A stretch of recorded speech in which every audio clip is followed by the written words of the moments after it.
Welcome back to our YouTube channel MZ Stories. Guys, next episode के लिए like का target 200 है। जैसे ही 200 लाइक्स हो जाएंगे तुरंत अगला एपिसोड आ जाएगा। तो अगर आपको जल्दी से नेक्स्ट एपिसोड चाहिए तो वीडियो को अभी लाइक करो। एपिसोड 101। क्या कहा तुमने? बलराज सिंह राठौर ने तुम्हें जाने के लिए कहा, पर क्यों? आकृति ने हैरानी से कहा। मुझे भी समझ नहीं आ रहा कि उसके दिमाग में चल क्या रहा है। आज शादी है और वो कह रहा है कि यानी कि तुम अपने रेहान के पास चली जाओ।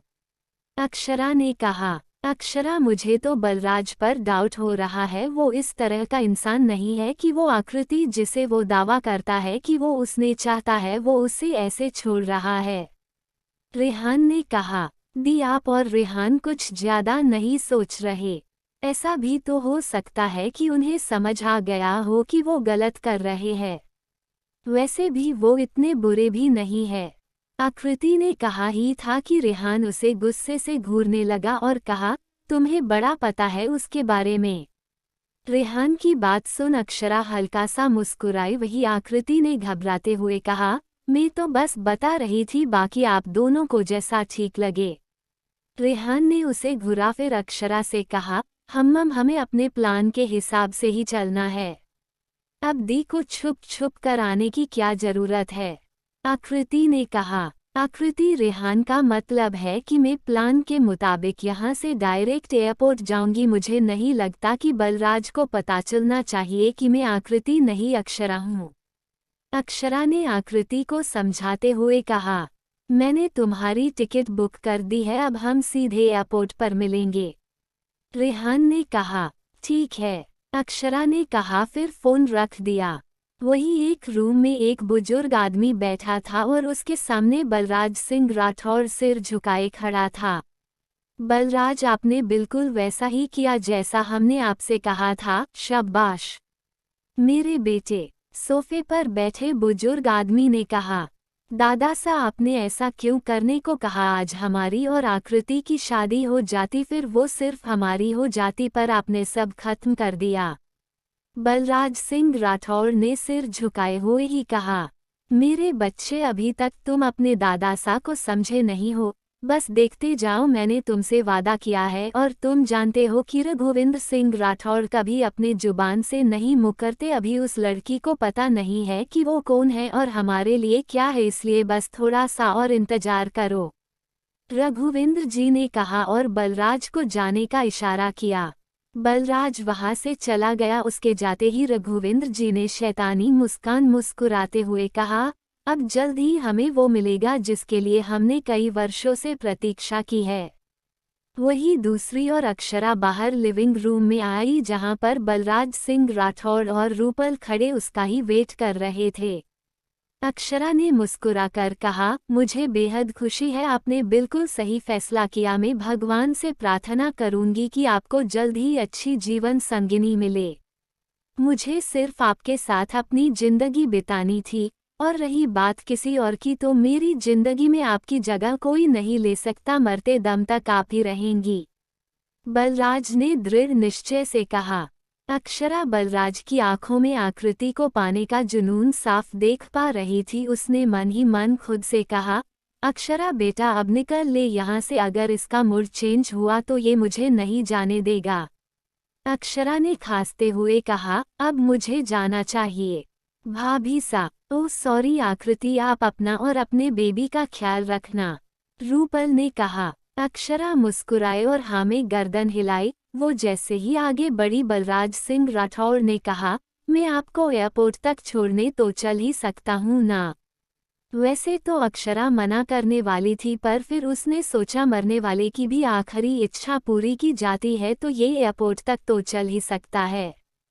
जी, अक्षरा ने कहा और फिर दोनों बाहर की ओर चले गए। बलराज सिंह राठौर ने अक्षरा के लिए डोर खोला। अक्षरा बैठ गई तो बलराज भी दूसरी साइड ड्राइविंग सीट पर जाकर बैठ गया। फिर कार एयरपोर्ट के लिए बढ़ गई। कार में पूरी तरह शांति थी। बलराज ने अक्षरा को देख कहा, वैसे मुझे तो लगा था कि तुम्हारा पति यहाँ आएगा, पर वो आया ही नहीं। वैसे तुम्हें बता दूं, अगर तुम उसे छोड़ना चाहो तो छोड़कर मेरे पास आ सकती हो।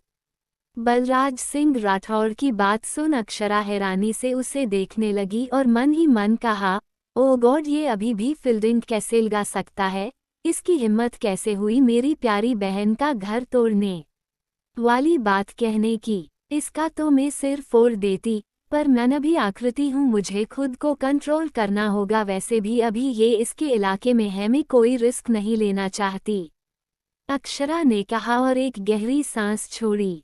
मुझे नहीं लगता कि उसकी कभी नौबत आएगी, रेहान मुझ पर जान छिड़कता है, अक्षरा ने थोड़ा गुस्से से कहा।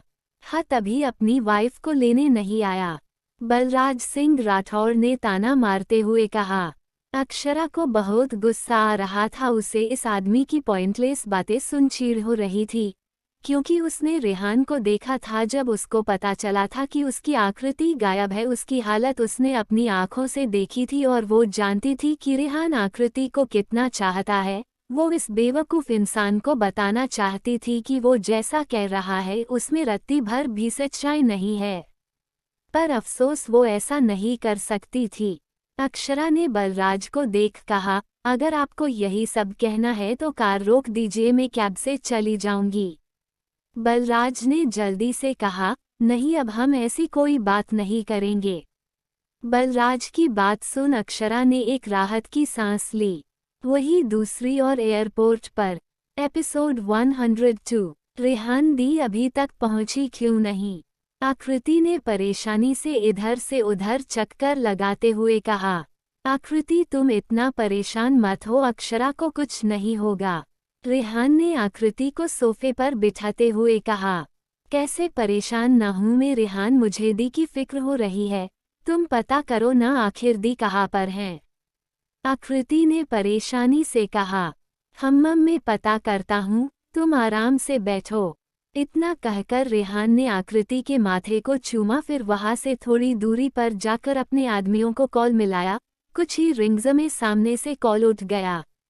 हेलो अक्षरा, कहाँ हैं? रेहान ने कहा तो सामने से शख्स ने कहा, सर मैम यहाँ से निकल गई थी, पर कुछ देर बाद उनकी कार हमें दिखना ही बंद हो गई, हम खुद उन्हें ढूंढ रहे हैं, शख्स ने परेशानी से कहा। और तुम ये सब अभी बता रहे हो? रेहान ने गुस्से से कहा। माफ करना बॉस, हम उन्हें ढूंढ रहे हैं, सामने से शख्स ने डरते हुए कहा। अक्षरा को ढूंढो, अगर उसे कुछ हुआ तो तुम में से कोई नहीं बचेगा, रेहान ने कहा और कॉल काट दिया। वो जैसे ही पीछे पलटा, उसे अपने पीछे आकृति दिखी जो उसे ही देख रही थी। उसकी आंखों में नमी थी, शायद उसने रेहान की बातें सुन ली थी। आकृति, वो अक्षरा, रेहान ने इतना ही कहा था कि आकृति ने कहा, रेहान दी, मेरी वजह से मैं क्या करूं? आकृति को ऐसा लग रहा था कि अक्षरा के साथ आज जो भी हुआ वो सब उसकी गलती थी। देखो बेबी, तुम प्लीज परेशान मत हो, अक्षरा को कुछ नहीं होगा। रेहान जल्दी से आकृति के पास गया और उसे खुद के सीने से लगाकर कहा। रेहान, मैं जानती हूँ ये सब बलराज सिंह राठौर ने ही किया है, मुझे उसके पास ले चलो, आकृति ने रोते हुए कहा। नहीं आकृति, प्लीज अपने होश में रहो, मैं नहीं चाहता कि तुम वहां जाओ, मेरे आदमी सब संभाल लेंगे, रेहान ने आकृति को शांत कराते हुए कहा। क्या बोल रहे हो रेहान, तुम इतने सेल्फिश कैसे हो सकते हो? अक्षरा दी हमारी हेल्प के लिए वहां गई थी, अगर उन्हें कुछ भी हो गया तो उनके परिवार का, आदित्य, जीजू और सांची, उसका क्या होगा? मुझे नहीं पता, मैं जा रही हूँ, मैं अपनी दी को मेरी वजह से कुछ नहीं होने दूंगी, आकृति ने गुस्से से कहा और वहां से चली गई। रेहान ने अपना फ़ोन निकाला और एक नंबर डायल कर कहा, मेरे ट्रेन्ड गार्ड्स को बलराज सिंह राठौर की हवेली भेजो। फिर रेहान भी आकृति के पीछे चला गया। उसे आकृति की चिंता हो रही थी, पर वो आकृति को बहुत अच्छे से जानता था कि वो आकृति को नहीं रोक सकता। रेहान उसके साथ कार में बैठ गया और कार एक बार फिर हवेली की ओर बढ़ गई। आकृति, प्लीज रिलैक्स हो जाओ, अक्षरा को कुछ नहीं होगा, रेहान ने आकृति का हाथ अपने हाथों में लेकर कहा। आकृति ने अपना सिर रेहान के सीने में छुपा लिया और सुबकने लगी। रेहान उसके बालों को सहलाने लगा और उसे शांत कराने लगा। कुछ ही देर में कार हवेली के सामने रुकी। आकृति उतरी और सीधे हवेली के अंदर बढ़ गई। वहीं दूसरी तरफ एक बंद और अंधेरे कमरे में एक लड़की को रस्सियों से बांधा हुआ था। ये लड़की कोई और नहीं अक्षरा थी। तभी उस रूम का डोर खुला और एक आदमी अंदर आया। वो आदमी ठीक अक्षरा के आगे आकर खड़ा हो गया और अपने पास पड़ा पानी से भरा जग अक्षरा पर डाल दिया। पानी काफी ठंडा था, जिससे अक्षरा अपने होश में आई और फिर धीरे धीरे अपनी आंखें खोल सामने की ओर देखा। सामने खड़े आदमी को देख उसके होश उड़ गए। अक्षरा ने हैरानी से कहा, तुम? वो आदमी मुस्कुराया और कहा, ओह, तो तुम्हें मैं अब भी याद हूँ। Note bad. उस आदमी ने गंदी हंसी हंसते हुए कहा, अगर मेरे हस्बैंड को पता चला कि तुमने मेरा किडनैप किया है तो वो तुम्हें जिंदा नहीं छोड़ने वाला। अक्षरा ने गुस्से से कहा, और कौन बताएगा तुम्हारे हस्बैंड को? मैंने बहुत सोच समझकर ये प्लान बनाया है। अब तुम्हें कोई नहीं बचाने आएगा, क्योंकि किसी को नहीं पता कि तुम मेरे पास हो। तुम्हारी वजह से मेरा पूरा धंधा चौपट हो गया। इसका सबक तुम्हें जरूर मिलेगा, बस देखते रहो। उस आदमी ने दांत पिसते हुए कहा, धंधा? हाँ, शायद सही कहा तुमने, पर मुझसे बस एक गलती हो गई। उसी वक्त तुम्हें भी सबक सिखा देती तो आज ये दिन नहीं आया होता। अक्षरा ने गुस्से से कहा, तेरी इतनी हिम्मत? इतना कहकर उस आदमी ने अक्षरा के गाल पर तमाचा जड़ दिया। अब बस तू देखती जा मैं तेरे साथ क्या करता हूँ। उस आदमी ने गुस्से से कहा, बस एक बार मेरे हाथ खोल दो, फिर देखते हैं कि कौन किसका क्या बिगाड़ता है। अक्षरा ने दांत पिसते हुए कहा, हाँ हाँ हाँ, तुम्हें मैं बेवकूफ़ लगता हूँ? तुमने मेरे ट्रेंड आदमियों को मारा है। तुम्हें छोड़ने का रिस्क मैं नहीं लूंगा, पर तुम्हें सबक तो सीखना ही है। अब देखना कैसे मैं तुमसे अपना सारा पैसा वसूल करूंगा जो तुम्हारी वजह से मैं नहीं कमा पाया। उस आदमी ने गुस्से से कहा, बेचारी मासूम लड़कियों को बेचकर तुम पैसा कमाना चाहते थे। छी, घिन आती है मुझे तुम्हारी सोच पर। अक्षरा ने उस पर थूकते हुए कहा, तेरी इतनी हिम्मत? उस आदमी ने कहा और अक्षरा को एक थप्पड़ जड़ दिया। थप्पड़ पड़ते ही अक्षरा के होठों के पास से खून निकलने लगा और उस आदमी के उंगलियों के निशान साफ साफ अक्षरा के चेहरे पर छप गए थे। तुम पछताओगे, बस इंतजार कर, तेरे हर एक थप्पड़ का जवाब मैं तुझे सुत समेत दूंगी, बस देखते रहो। अक्षरा ने गुस्से से कहा, अच्छा, मैं तो सच में डर गया, और कौन पकड़ेगा मुझे? हाँ बोलो, तुम मेरे पास हो इसकी भनक किसी को नहीं है, तो तुम हिखो कि कैसे पता चलेगा तुम्हारे हस्बैंड को? उस आदमी ने मुस्कुराकर कहा, वो तो वक्त ही बताएगा। अक्षरा ने गुस्से से कहा, पर कहीं ना कहीं उसे ये भी डर था कि क्या इस बार वो इस आदमी के चंगुल से बच पाएगी। एपिसोड 103। आकृति हवेली के अंदर जाने लगती हैं और पीछे पीछे रेहान भी आ जाता है।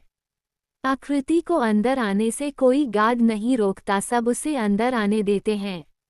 आकृति जैसे ही अंदर आती है, उसे लिविंग रूम के काउच पर बैठा हुआ बलराज दिखता है, जो लैपटॉप में कुछ काम कर रहा था। मिस्टर बलराज सिंह राठौड़, आखिर आपने दिखा दिया अपना असली रूप। आकृति गुस्से से चीख पड़ी।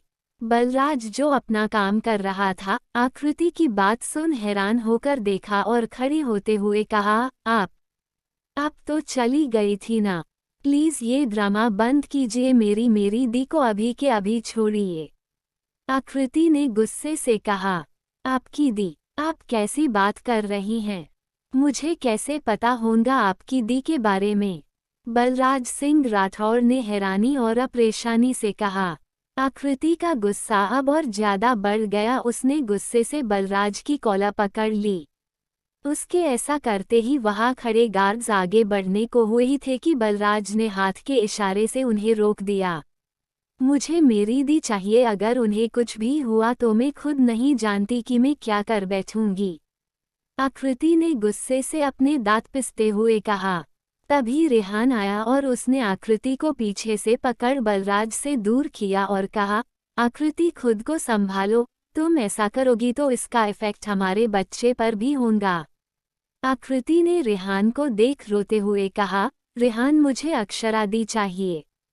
ये सब हो क्या रहा है? बलराज ने गुस्से से कहा। वो तुम बताओ, अक्षरा यहाँ पर थी फिर वो गई तो गई कहा। रेहान ने गुस्से से बलराज को देख कहा, क्या बकवास कर रहे हो, यहाँ पर आकृति थी ना कि अक्षरा, और ये अक्षरा है कौन? बलराज ने चिढ़ते हुए कहा, मेरी दी थी वो जो मेरे बदले यहाँ आई थी और तुम्हें पता चल गया तो तुमने उन्हें अगवा कर लिया। मुझे मेरी दी चाहिए, अगर उन्हें कुछ भी हुआ तो मैं किसी को नहीं छोड़ूंगी। आकृति गुस्से से हाफ रही थी और अगले ही पल वो बेहोश हो गई। आकृति नीचे गिरती उससे पहले ही रेहान ने तुरंत आकृति को अपनी बाहों में पकड़ लिया। आकृति रेहान की बाहों में झूल गई। रेहान ने तुरंत आकृति को गोद में उठाया और सोफे पर लिटा दिया। आकृति के गालों को सहलाते हुए रेहान ने परेशानी से कहा, आकृति प्लीज गेट अप, मैं तुम्हें इस तरह नहीं देख सकता। इसका मतलब जो इतने दिन यहाँ थी वो आकृति नहीं थी, अक्षरा थी। पर ऐसा कैसे हो सकता है? दो इंसान इतने सिमिलर कैसे हो सकते हैं? बलराज खुद से कह रहा था, उसके लिए ये सब किसी शौक से कम नहीं था। रेहान ने आकृति को चेक किया, फिर खड़ा होकर बलराज को देख कहा, रूम कहाँ है? बलराज ने एक रूम की ओर इशारा किया। रेहान ने आशिका को उठाया और अपने गार्ड की तरफ देख कहा, मेरा बैग लेकर आओ। गार्ड ने हमें गर्दन हिलाई, फिर वो वहां से चला गया। बलराज ने जाते हुए रेहान को देखा, फिर अपने गार्ड से कहा, पता करो कि आखिर ये हो क्या रहा है, और ये अक्षरा कौन है? गार्ड ने हमें गर्दन हिलाई, फिर वहां से चला गया। वही दूसरी ओर रेहान ने आकृति को बेड पर लिटाया। तब तक रेहान के गार्ड उसका बैग लेकर आ गए। मेरे लिए एक विले का बंदोबस्त करो, रेहान ने गार्ड को देख कहा। जी बॉस, गार्ड ने सिर झुकाकर कहा और वहां से चला गया। आकृति बगैर अक्षरा के यहाँ से नहीं जाने वाली। मुझे जल्द से जल्द पता करना होगा कि अक्षरा कहाँ है। आकृति के लिए मुझे किसी भी हाल में अक्षरा को ढूंढना होगा, रेहान ने मन ही मन खुद से कहा। रेहान ने आकृति के उतरे हुए चेहरे को देखा, फिर बेड के सिरहाने बैठ उसके सिर को सहलाते हुए कहा, तुम क्यों हर बार खुद को तकलीफ देती हो? तुम जानती हो तुम्हें तकलीफ में देख मुझे भी अच्छा नहीं लगता। आकृति प्लीज अपना और हमारे बेबी का ख्याल रखो। कुछ देर बाद रेहान आकृति के रूम से बाहर आया तो उसकी नज़र सामने खड़े बलराज पर गई। रेहान ने अपने गार्ड्स को इशारा किया। रेहान का इशारा पाकर गार्ड्स तुरंत आकृति के कमरे के बाहर तैनात हो गए।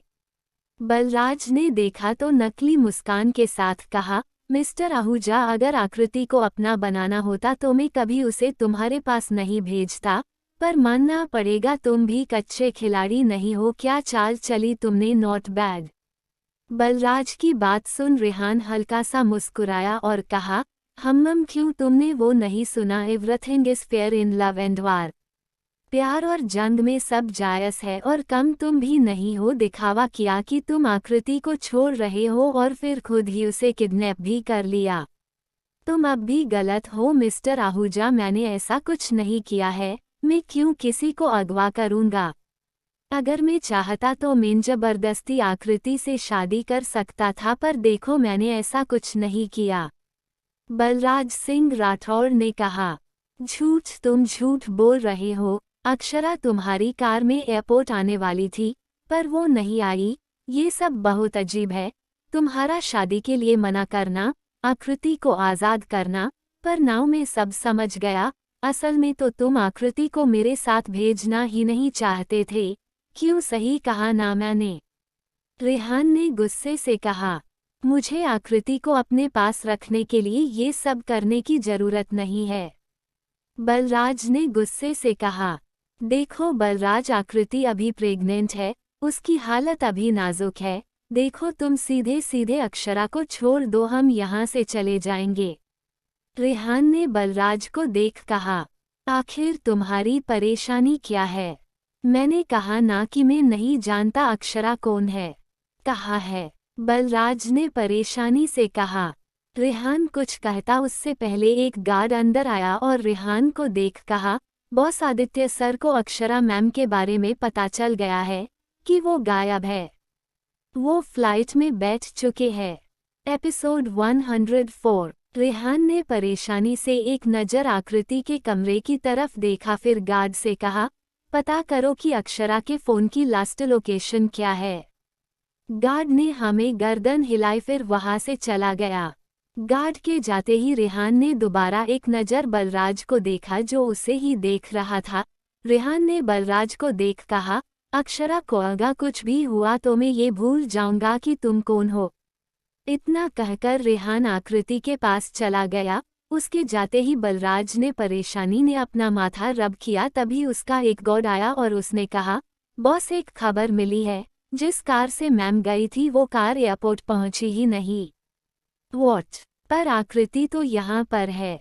बलराज ने आकृति जहाँ रेस्ट कर रही है उस कमरे को देख कहा, बॉस हम पता करने की कोशिश कर रहे हैं कि आखिर कार गई तो गई कहाँ। गार्ड ने कहा तो बलराज ने हाँ में गर्दन हिलाई और वहां से चला गया। उसके जाते ही बलराज ने परेशानी से खुद से ही कहा, आखिर ये हो क्या रहा है? आकृति यही है तो गायब कौन हुआ है? और अब ये अक्षरा कौन है? कुछ घंटे बाद बलराज लिविंग रूम में आया था कि तभी उसका एक गार्ड भागते हुए आया। हुकुम सा हमारे गार्ड पर हमला हो रहा है। वो शख्स अपने साथ कई ट्रेन्ड गार्ड लेकर आया है। गार्ड ने घबराकर कहा, क्या? आखिर किसकी हिम्मत हुई मेरे महल में आकर मुझ पर हमला करने की? बलराज सिंह राठौर, मेरी अक्षरा कहाँ है? तभी दरवाजे से एक जोर की आवाज आई, ये कोई और नहीं आदित्य था। बलराज ने हैरानी से दरवाजे की ओर देखा। वो समझने की कोशिश कर रहा था कि आखिर हो क्या रहा है। आदित्य बलराज की ओर गुस्से से बड़ा ही था कि बलराज के गार्ड ने उसका रास्ता रोक लिया। वही रूम में आकृति को अभी अभी होश आया था। वो उठी ही थी कि तभी रेहान का गार्ड नोककर अंदर आकर परेशानी से कहा, बॉस आदित्य सर आ गए हैं, और आते ही उन्होंने बलराज सिंह राठौर के गार्ड पर हमला कर दिया है।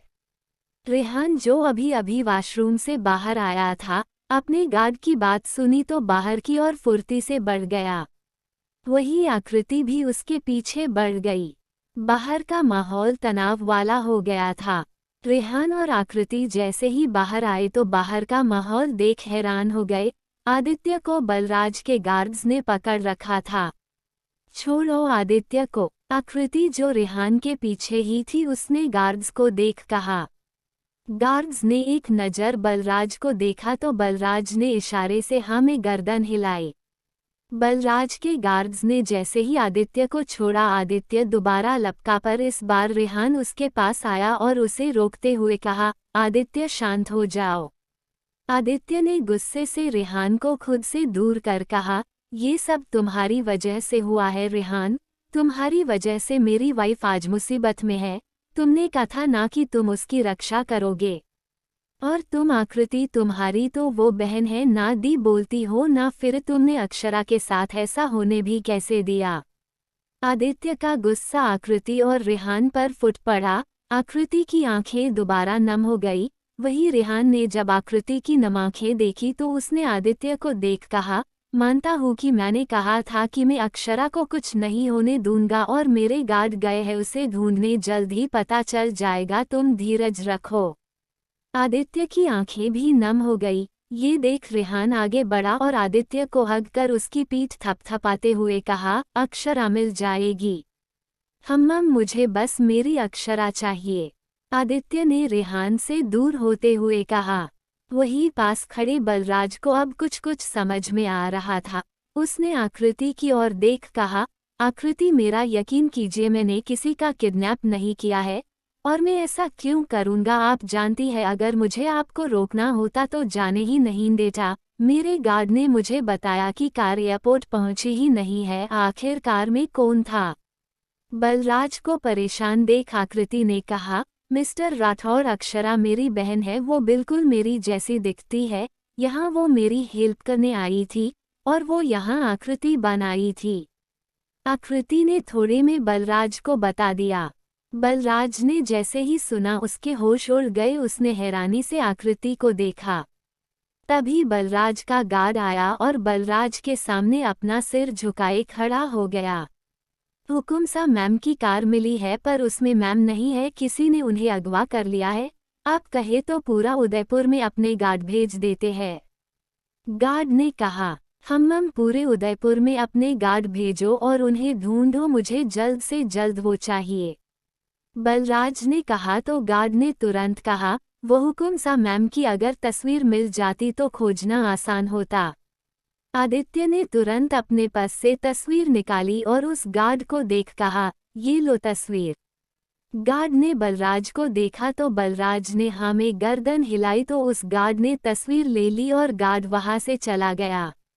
उसके जाते ही बलराज ने कहा, देखो मैंने सच में तुम्हारी वाइफ का किडनैप नहीं किया है, ये कोई और है जिसने इस मौके का फायदा उठाया है। बलराज की बात में पॉइंट था जिससे सब उसकी तरफ देखने लगे।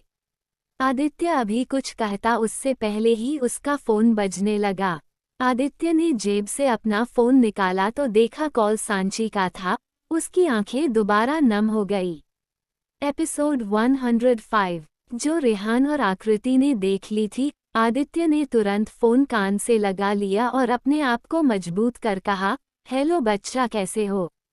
डैड, मैं ठीक हूँ पर मॉम कहाँ है, वो मेरा कॉल क्यों अटेंड नहीं कर रही? सांची ने परेशानी से कहा। आदित्य को समझ नहीं आ रहा था कि वो सांची की बातों का क्या जवाब दे। तभी आकृति आई और आदित्य के हाथों से फोन लेकर अपने कानों से लगाते हुए कहा, हेलो सांची बच्चा, कैसे हो आप? आदित्य ने हैरानी से आकृति को देखा तो आकृति ने आंखों ही आंखों में उसे तसल्ली दी। वही सांची ने जैसे ही आकृति की आवाज़ सुनी वो तुरंत बोली, मॉम मैं ठीक हूँ पर आपको बहुत मिस कर रही हूँ, आप और डैड कब तक आ रहे हैं? सांची की बात सुन आकृति की आंखों में नमी आ गई। उसने आदित्य को देखा जो उसे ही देख रहा था। मैं और डैड जल्दी ही अपनी सांची के पास आएंगे बच्चा, आकृति ने अपनी आंसू कंट्रोल कर कहा। कुछ देर आकृति ने सांची से बात की फिर कॉल रख दिया। आदित्य ने आकृति को देख कहा, आई एम सॉरी आकृति, और रेहान में कुछ ज्यादा ही बोल गया। रेहान ने आदित्य के कंधे पर हाथ रखते हुए कहा, तुमने कुछ गलत नहीं कहा आदित्य, अगर तुम्हारी जगह में होता तो शायद मेरा रिएक्शन भी ऐसा ही कुछ होता, तो प्लीज खुद को ब्लेम करना बंद करो। आदित्य ने हमें गर्दन हिलाई। वहीं पास खड़े बलराज का फोन बजने लगा। बलराज ने तुरंत फोन उठा लिया और कहा, क्या अपडेट है? उधर से कुछ कहा गया। बलराज ने जैसे ही सुना उसने तुरंत कहा, नजर रखो हम अभी पहुंचते हैं। बलराज ने कहा, फिर कॉल रख सबकी और देख कहा, पता चल गया कि किसने अक्षरा को किडनैप किया है और वो कहाँ है। बलराज की बात सुन सभी के चेहरे पर चमक आ गई। आकृति ने तुरंत कहा, तो फिर चलते हैं। बलराज ने रेहान को देखा। रेहान ने आकृति को देख कहा, आकृति वहाँ खतरा है, तुम यहीं रहो, मैं तुमसे वादा करता हूँ कि मैं अक्षरा को कुछ नहीं होने दूंगा। हाँ रेहान सही कह रहा है। आदित्य ने भी रेहान को देख कहा, क्या नहीं, मैं भी चलूंगी। और रेहान, डोंट वरी, मैं खुद का ख्याल रखूंगी। मैं यहाँ रही तो सोच सोच कर पागल हो जाऊंगी, प्लीज मुझे भी चलना है, आकृति ने रिक्वेस्ट करते हुआ कहा। रेहान ने आदित्य को देखा फिर आकृति को देख कहा, ठीक है पर तुम वादा करो कि कुछ ऐसा नहीं करोगी जिससे तुम पर खतरा आए। आकृति ने हमें गर्दन हिलाई। फिर सब बाहर की ओर चल पड़े। कुछ देर बाद कार एक सुनसान रास्ते पर रुकी। बलराज ने बाहर की ओर देख कहा, कुछ ही दूरी पर वो विला है, हमें चलकर जाना होगा। सब ने हमें गर्दन हिलाई। फिर कार से उतर गए। उनके उतरते ही उनके पीछे उनके गार्ड जो उनके ही पीछे थे। रेहान ने उन सभी को देख कहा, तुम सब उस विला को घेर लो और मेरे इशारे पर अंदर आ जाना। सब ने हमें गर्दन हिलाई, फिर सब उस विले की ओर धीरे धीरे बढ़ने लगे। कुछ ही देर में सारे गार्ड्स ने अपनी अपनी पोजीशन ले ली। रेहान ने आदित्य को देख कहा, आदित्य तुम और बलराज खिड़की से जाओ, मैं और आकृति पीछे से जाते हैं। ओ हेलो, मैं राजस्थान का हुकुम सा हूँ और तुम मुझे खिड़की से भेज रहे हो। नहीं, तुम और ये आदित्य खिड़की से जाएंगे, मैं और आकृति पीछे से आते हैं, बलराज ने तुरंत कहा। बलराज की बात सुन रेहान उसे घूरने लगा, तो आकृति ने इशारे से ही रेहान को मान जाने को कहा। रेहान ने बलराज को देखा, फिर कहा, अगर मेरी वाइफ को कुछ हुआ तो मैं तुम्हें छोड़ूंगा नहीं। रेहान ने वाइफ वर्ड जानबूझकर बोला, जिससे बलराज बहुत अच्छे से समझ गया और उसका मुंह बन गया। आकृति को रेहान की बातों पर हंसी आ रही थी, पर उसने खुद को कंट्रोल किया। फिर रेहान और आदित्य खिड़की से अंदर जाने के लिए पाइप पर चढ़ने लगे। उनकी फुर्ती देख बलराज ने धीरे से आकृति से कहा, क्या ये दोनों पिछले जन्म में बंदर थे? आकृति ने बलराज को घूरा तो बलराज बस मुस्कुरा दिया, चले। आकृति ने कहा तो बलराज ने बड़े अदब से झुककर चलने का इशारा किया। आदित्य ने उन दोनों को देख रेहान से कहा, ये कुछ ज्यादा नहीं हो रहा? रेहान ने बलराज और आकृति को देख कहा, वो अब चाहकर भी कुछ नहीं कर सकता। आदित्य ने रेहान को सवालिया निगाहों से देखा तो रेहान ने मुस्कुरा कर कहा, आकृति प्रेग्नेंट है।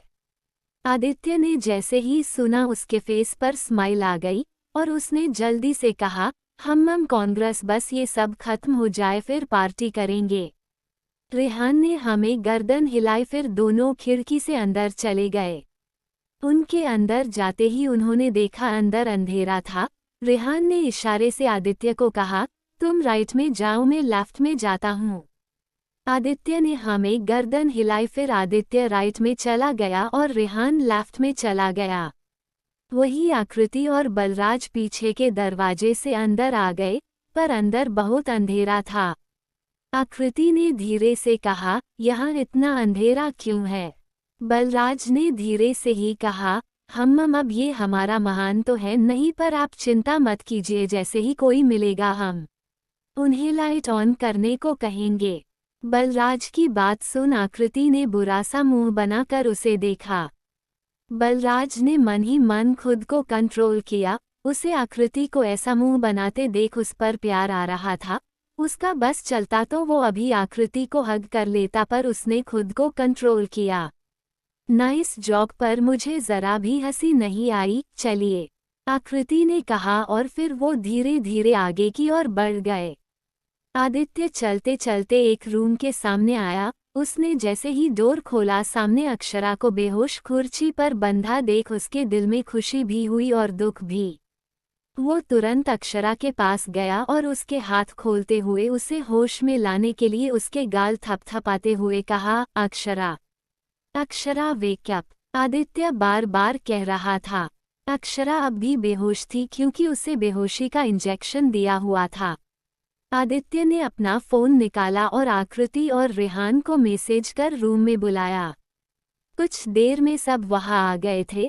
आदित्य ने रेहान को देखा तो रेहान तुरंत आगे आया और अक्षरा को चेक करने लगा। बलराज अब भी हैरानी से कभी आकृति देखता तो कभी अक्षरा को। वो दोनों बिल्कुल एक जैसी ही दिख रही थी। अगर वो दोनों एक दूसरे के सामने खड़ी हो जाती तो ऐसा लगता जैसे सामने कोई मेरा हो। कुछ देर बाद रेहान ने कहा, ये अभी बेहोश है, इसे बेहोशी का इंजेक्शन दिया गया है, हम इसे घर ले जाते हैं, अभी यहाँ रुकना खतरे से खाली नहीं है। आदित्य ने हमें गर्दन हिलाई और फिर अक्षरा को बाहों में उठा लिया। आदित्य आगे बढ़ा और जैसे ही नीचे गया कि तभी उनके कानों में गाड़ियां रुकने की आवाज आई। एपिसोड 106। जैसे ही गाड़ियों की आवाज सबके कानों में पड़ी, सब एक दूसरे को देखने लगे।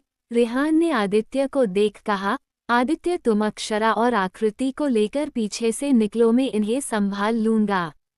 आदित्य हमें गर्दन हिलाता है। आकृति एक नज़र रेहान को देखती है, फिर उसे धीरे से कहती है, मैं और बेबी तुम्हारा वेट कर रहे हैं। रेहान प्लीज खुद को कुछ मत होने देना वरना हम दोनों तुम्हारे बगैर नहीं जी पाएंगे। रेहान ने हमें गर्दन हिलाई तो आकृति और आदित्य अक्षरा को लेकर वहां पीछे के डोर से चले गए। रेहान ने बलराज को देख कहा, तुम जा सकते हो। रेहान की बात पर बलराज ने कहा, मुझे कोई ऑर्डर नहीं दे सकता, मुझे रुकना है यहाँ पर।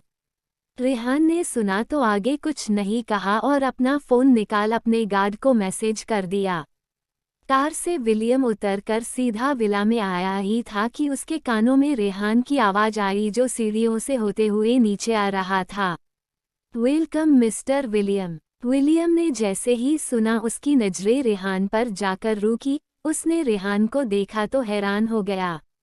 अरे क्या बात है, आप मुझसे मिलकर खुश नहीं है? रेहान ने मुस्कुराकर कहा पर उसका लहजा सुन विलियम अंदर तक कांप गया था। रेहान आहूजा का गुस्से के बारे में विलियम ने सुना था। वो कुछ बोलने को हुआ ही था कि तभी उसकी नज़र बलराज पर पड़ी। अब तो उसके माथे पर पसीने की बूंदें उभरने लगी थी। रेहान और बलराज ने एक दूसरे को देखा, फिर विलियम को देखा। विलियम की सांसें अटक गई थी। उसने उन दोनों को देखा और अपने कदम पीछे लेने लगा। उसे ऐसा करता देख रेहान ने कहा, अब शुरू किया है तो खत्म भी करना ही होगा। तूने गलती कर दी विलियम, पहले तो शायद मैं तुझे छोड़ भी देता पर इस बार तूने जो किया वो माफ़ी के काबिल नहीं है।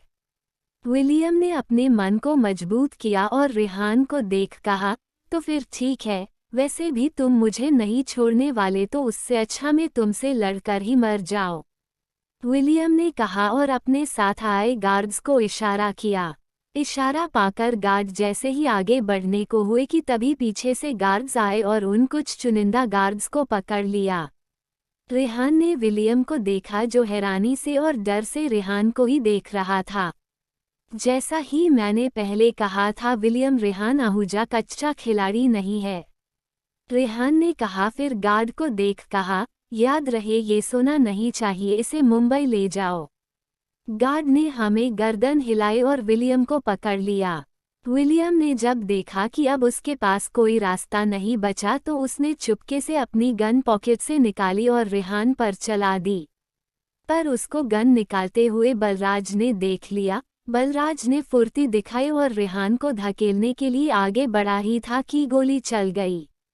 रेहान बलराज के धक्का मारने से संभल नहीं पाया और नीचे गिर गया। गोली सीधा बलराज के कंधे से होकर गुजर गई। रेहान के गार्ड ने एक सेकंड भी नहीं गवाया और उन्होंने विलियम को शूट कर दिया। रेहान ने फुर्ती दिखाए और बलराज के पास गया। उसने बलराज को देखा जो अपने कंधे को ही देख रहा था। तुम ठीक हो ना? रेहान ने पूछा। हाँ, बस गोली छूकर निकली है, मैं ठीक हूँ, बलराज ने जवाब दिया। थैंक्स मुझे बचाने के लिए, रेहान ने बलराज को देख कहा। बलराज ने कहा और बाहर की ओर निकल गया। उसके जाते ही रेहान भी उसके पीछे पीछे बाहर आ गया। कुछ देर बाद रेहान और बलराज के महल पहुंचे तो उनकी नज़र लिविंग रूम में चक्कर काट रही आकृति पर गई। आकृति ने जैसे ही रेहान को देखा वो दौड़ते हुए उसके पास गई। रेहान ने जल्दी से कहा, आकृति संभाल कर। रेहान की बात सुन आकृति को एहसास हुआ कि वो तो प्रेग्नेंट है, ऐसे दौड़ नहीं सकती। वो रुकी और चलते हुए रेहान के पास आई। वो उसके गले लग गई। रेहान तुम ठीक हो ना? आकृति ने गले लगे हुए ही कहा। मैं बिल्कुल ठीक हूँ, रेहान ने आकृति के माथे पर किस करते हुए कहा। रेहान, आदित्य ने सीढ़ियों से उतरते हुए कहा। रेहान ने जैसे ही आदित्य की आवाज़ सुनी उसने उस ओर देखा, फिर आकृति को खुद से दूर कर आदित्य को देख कहा, अक्षरा कैसी है? वो ठीक है, डॉक्टर ने चेक किया है और इंजेक्शन भी दे दिया है, कुछ देर में उसे होश आ जाएगा, आदित्य ने कहा। आदित्य की नज़र जब रेहान के पास खड़े बलराज पर पड़ी जिसके शोल्डर पर पट्टी बंधी थी, उसने रेहान को देख पूछा, यह पट्टी? अब आकृति की नज़र भी बलराज की पट्टी पर गई तो उसने हैरानी से बलराज को देख पूछा, आपको क्या हुआ? आकृति की बात सुन बलराज ने कहा, कुछ खास नहीं, तुम्हारे इस पति को बचाने की वजह से मुझे गोली लगी है। आकृति के चेहरे पर परेशानी के भाव देख रेहान ने बलराज को घूरा फिर कहा, छूकर निकली है। हाँ, पर तुम्हें ही बचाने से हुआ है ना, बलराज ने कहा और बेचारा सा मुंह बना लिया। आकृति ने बलराज को देख कहा, थैंक्स जो आपने रेहान को बचाया, मैं आपका ये एहसान जिंदगी भर नहीं भूलूंगी। हम चुका सकती हो, इसे छोड़ दो, बलराज ने कहा। आकृति, रेहान और आदित्य तीनों ही हैरानी से बलराज को देखने लगे। ठीक है, घूरो मत, में तो बस मजाक कर रहा था, बलराज ने कहा तो तीनों ने उसे घुरा फिर खुद को नॉर्मल किया। मेरे जीते जी तुम कभी आकृति को पा नहीं सकते, रेहान से नहीं रहवाया गया, उसने बलराज को बोल ही दिया। आज मेरे पास मौका था, बलराज ने रेहान को देख कहा। ये क्या बच्चों की तरह लड़ रहे हो दोनों, आदित्य ने दोनों के बढ़ते झगड़ों को देख कहा। आदित्य, मैं अपना जेट रेडी करने के लिए कहता हूँ, हम आज ही यहाँ से जाएंगे, रेहान ने बलराज को देख कहा। एपिसोड 107, तुम लोग कहीं नहीं जा सकते, बलराज ने रेहान को देख कहा। रेहान ने बलराज को घूरते हुए कहा, क्या कहना चाहते हो, और तुम होते कौन हो मुझे रोकने वाले, बलराज ने रेहान को देखा और कहा, देखो रेहान, मैं तुम्हें नहीं रोक रहा, कोई है जो तुमसे मिलना चाहते हैं वो 2 घंटे में यहाँ आ जाएंगे, उसके बाद तुम जहाँ जाना चाहते हो जा सकते हो। बलराज की बात सुन रेहान ने आदित्य को देखा तो आदित्य ने हाँ में गर्दन हिला दी। कुछ देर बाद अक्षरा बेड पर लेटी थी और उसके बगल में आकृति बैठी थी। वही स्टडी रूम में एक बड़े चेयर पर मिस्टर रघुवेंद्र राठौड़ बैठा था और उसी के बगल में उनका पोता बलराज सिंह राठौड़ बैठा था और आदित्य और रेहान बैठे थे। तो आप हमसे क्यों मिलना चाहते थे मिस्टर राठौड़, रेहान ने रघुवेंद्र जी को देख कहा। जी, मैंने ही बलराज से कहा था कि आपको रोके क्योंकि आप उनके पति हैं, तो आपका ये जानना जरूरी है कि आप जिनके साथ अपना जीवन व्यतीत कर रहे हैं वो कौन है।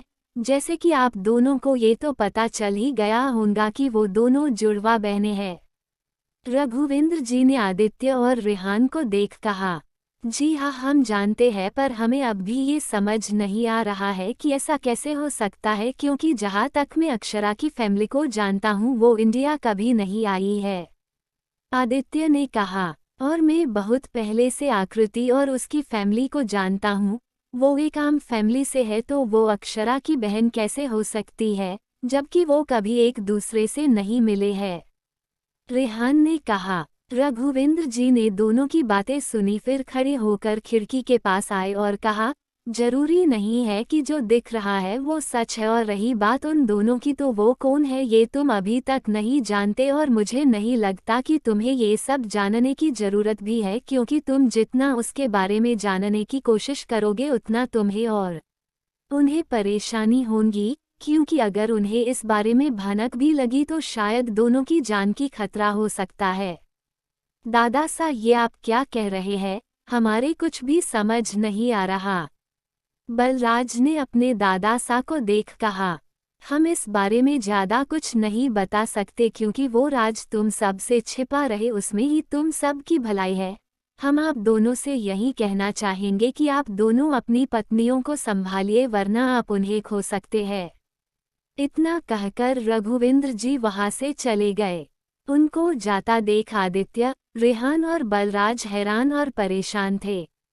मुझे अभी भी समझ नहीं आ रहा कि दादा सा ने ऐसा क्यों कहा, बलराज ने परेशानी से कहा। मिस्टर राठौड़, मुझे लगता है तुम्हारे दादा सा कुछ तो जानते हैं। वैसे मुझे एक सवाल काफी टाइम से खटक रहा है, आखिर तुमने आकृति को किडनैप क्यों किया, क्योंकि जहां तक मुझे पता है तुम और वो तो कभी नहीं मिले, रेहान ने बलराज को देख कहा। एक मेले में हमारी मुलाकात हुई थी, तब वो छोटी थी और मैं वहां महल से छुपकर मेला देखने आया था, तब का दिन मैं कभी नहीं भूल सकता, बलराज ने कहा। और कुछ साल पीछे चला गया। कुछ साल पहले तुम्हारे पास पैसे नहीं है और तुम्हें यहाँ मुझसे फ्री का खाना चाहिए, एक आदमी जिसने समोसे और नाश्ते की दुकान खोली थी, उसने अपने सामने खड़े एक बच्चे से कहा जिसकी हालत बेहद खराब थी। जगह जगह से फटे पुराने कपड़े, उसे देख साफ साफ पता चल रहा था कि उसने काफी दिन से पेट भरकर खाना नहीं खाया है।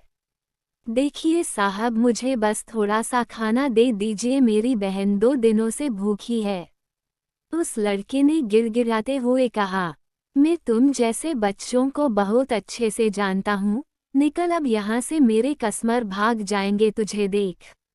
इतना कहकर उस आदमी ने उस लड़के को बाहर धकेलने लगा।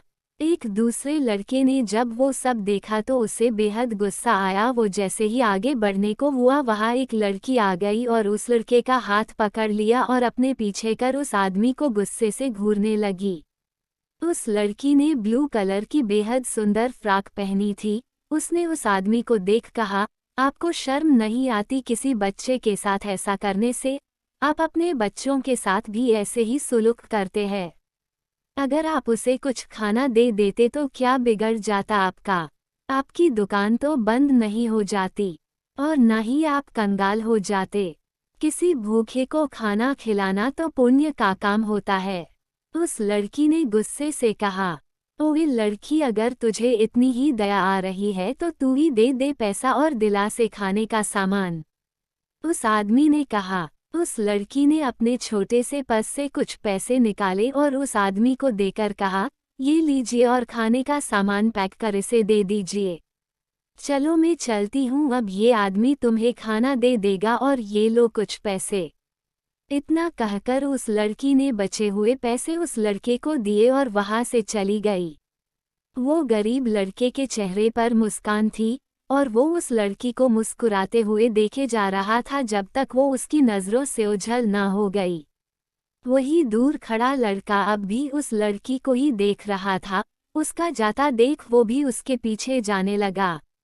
कुछ दूरी पर आकर वो लड़की रुक गई और इधर उधर देखने लगी। वो लड़का उस लड़की को बेहद ध्यान से देख रहा था, पर अगले ही पल वो लड़की नीचे गिर गई। ये लड़की पागल है जो खुद ही गिर गई, उस लड़के ने कहा। तभी उसकी नज़र एक आदमी पर पड़ी जो जल्दी से दौड़कर आया। उसके पीछे पीछे एक महिला भी थी। उस महिला और आदमी ने उस लड़की को उठाया और महिला ने कहा, क्या हुआ बच्चा, तुम कैसे गिर गई? हाँ बेटा, क्या हुआ? उस आदमी ने भी कहा, पापा मम्मी, एक लड़के आया और मुझे धक्का देकर मेरे सारे पैसे लेकर भाग गया। उस लड़की ने रोते हुए कहा, तुम रो मत बच्चा, हम तुम्हें न्यू डॉल दिलाएंगे। इतना कहकर उस आदमी ने उस लड़की को गोद में उठाया और वहां से चले गए।